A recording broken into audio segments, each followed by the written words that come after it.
అమ్మవారి యొక్క 377వ నామం జయాయై నమః. జయ అంటే జయస్వరూపిణి.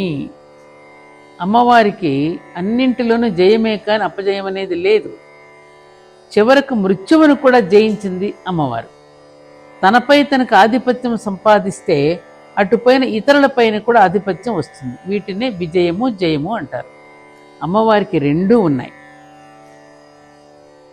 తనను అర్చించిన వారికి జయాన్ని ప్రసాదిస్తుంది కాబట్టి అమ్మవారు జయా అంటే అపజయము లేనిది, అర్చించిన వారికి జయాన్ని ప్రసాదించినది.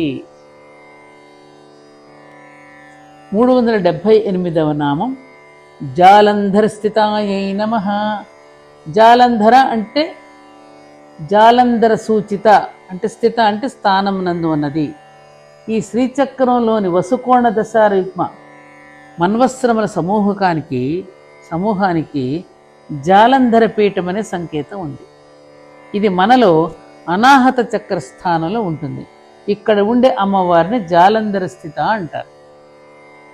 379వ నామం ఒడ్యాణపీఠ నిలయాయై నమః.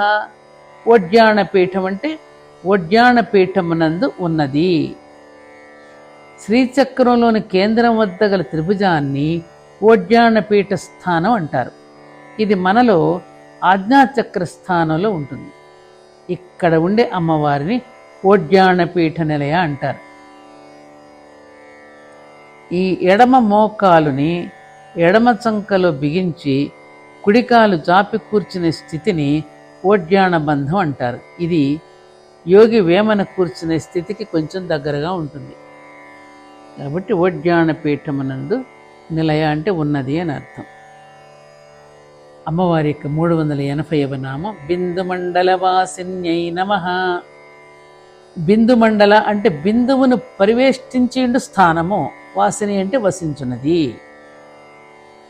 శ్రీచక్రంలోని కేంద్రగతమైన బిందువు సర్వానందములకు సర్వచక్రాలకు మాతృకావరణాలకు కారణస్వరూపం. ఇక్కడ వసించే అమ్మవారిని బిందుమండల వాసిని అంటారు. మనలో బ్రహ్మరంధ్రానికి కిందగా ఉండే చంద్రమండలాన్నే బిందుమండలం అంటారు. అక్కడ ఉండే అమ్మవారినే బిందుమండల వాసిని అంటారు. జాలంధర ఒడ్యాణపీఠ బిందుమండలాలు సూచించే స్థానాలు వరుసగా ప్రేమకు, జ్ఞానానికి, ఆనందానికి నిలయాలు.